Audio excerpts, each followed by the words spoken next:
News, सच जरूरी है। दर्शकों नमस्कार, मैं श्रद्धा तिवारी और आप देख रहे हैं MNS न्यूज टीवी। तो आइए देखते हैं आज की खास खबर। एक नजर डालते हैं आज की हेडलाइंस की ओर।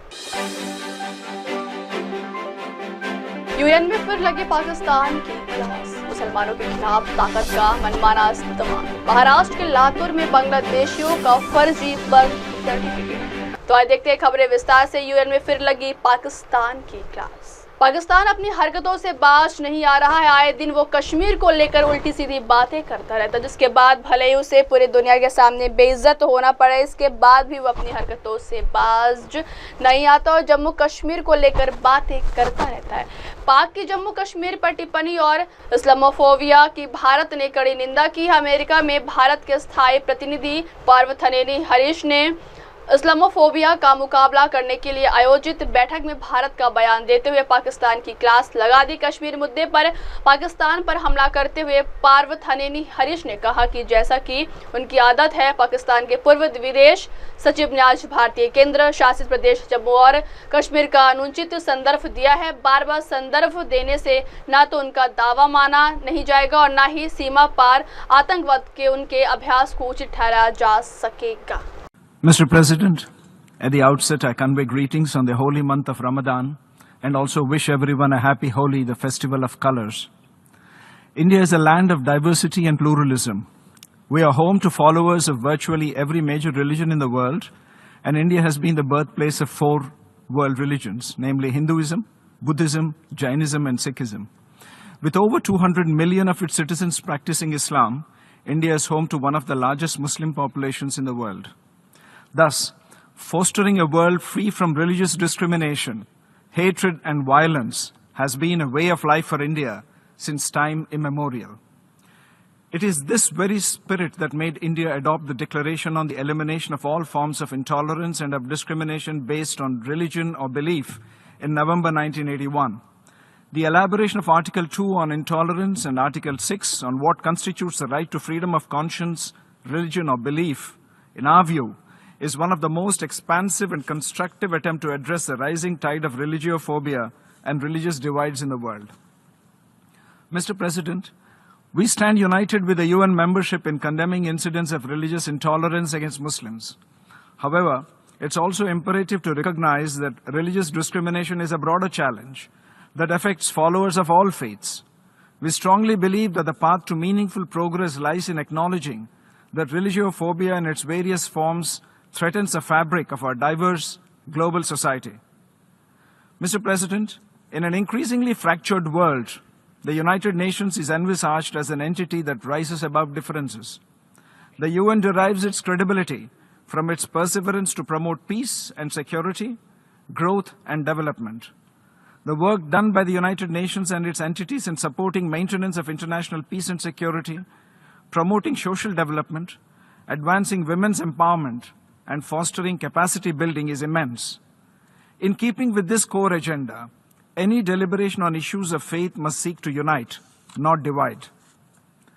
Mr. President, we have recently witnessed a disturbing rise in violence targeting places of worship and religious communities. This can only be countered by sustained commitment and concrete action from all member states to the principle of equal respect for all faiths. All countries must commit to equal treatment of all their citizens and not practice policies that promote religious discrimination. We must also ensure that the education system does not perpetuate stereotypes or encourage bigotry. As we observe this day, let us remember that the fight against Islamophobia is inseparable from the broader struggle against religious discrimination in all its forms, as was correctly envisaged in the 1981 Declaration. Let us work towards a future where every individual, regardless of their faith, can live with dignity, security, and respect. Mr. President, as is their habit, the former Foreign Secretary of Pakistan today has made an unjustified reference to the Indian Union territory of Jammu and Kashmir. Frequent references will neither validate their claim nor justify their practice of cross-border terrorism. The fanatical mindset of this nation is well known, as also its record of bigotry. Such efforts will not change the reality that Jammu and Kashmir was, is and will always be an integral part of India. Thank you, Mr. President. अगली खबर, मुसलमानों के खिलाफ ताकत का मनमाना इस्तेमाल।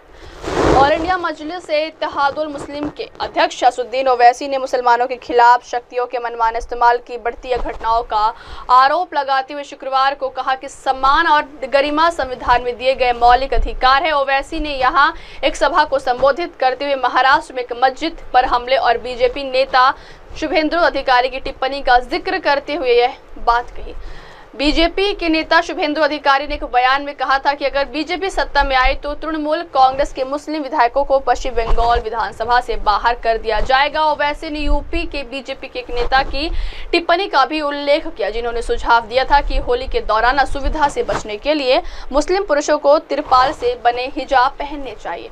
होली के अवसर पर शुक्रवार को घर पर ही नमाज अदा करने संबंधी यूपी के मुख्यमंत्री योगी की टिप्पणी का उल्लेख करते हुए ओवैसी ने संविधान के अनुच्छेद 25 का हवाला दिया, जो धार्मिक स्वतंत्रता की गारंटी देता है।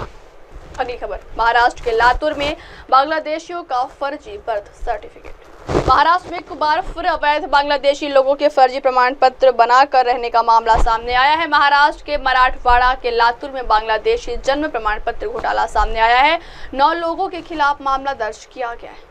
इसके पहले मालेगांव, अमरावती, जालना, संभाजीनगर में भी बांग्लादेशी जन्म प्रमाण पत्र को लेकर मामले दर्ज हो चुके हैं। लातूर में 13 मार्च को FIR नंबर 89 के तहत मामला दर्ज किया गया है। मामला भारतीय दंड संहिता की धारा 318, 338, 336, 340 के तहत दर्ज किया गया है, जिसमें धोखाधड़ी, फर्जीवाड़ा और जालसाजी जैसे गंभीर आरोप शामिल हैं। सभी आरोपी बांग्लादेश के नागरिक हैं और अवैध रूप से महाराष्ट्र में रह रहे थे। इन लोगों ने फेक दस्तावेज के आधार पर अपना जन्म प्रमाण पत्र पाने की अर्जी भी दी थी। आरोप है कि इन सभी ने फर्जी आधार कार्ड, नकली दस्तावेज और झूठे शपथ पत्रों का इस्तेमाल करके भारत में जन्म प्रमाण पत्र हासिल किया। बीजेपी नेता किरीट सोमैया ने इस घोटाले को उजागर करते हुए सोशल मीडिया हैंडल X पर जानकारी सामने रखी है। अब वक्त हो चला दर्शकों ब्रेक का। ब्रेक से लौटेंगे बाद देखिएगा देश और दुनिया की तमाम बड़ी खबरें। बने रहिए MNS न्यूज़ टीवी पर। नमस्कार। हाय, मैं हूँ तापसी पन्नू और आप देख रहे हैं MNS न्यूज़। आप देख रहे हैं MNS न्यूज़, सच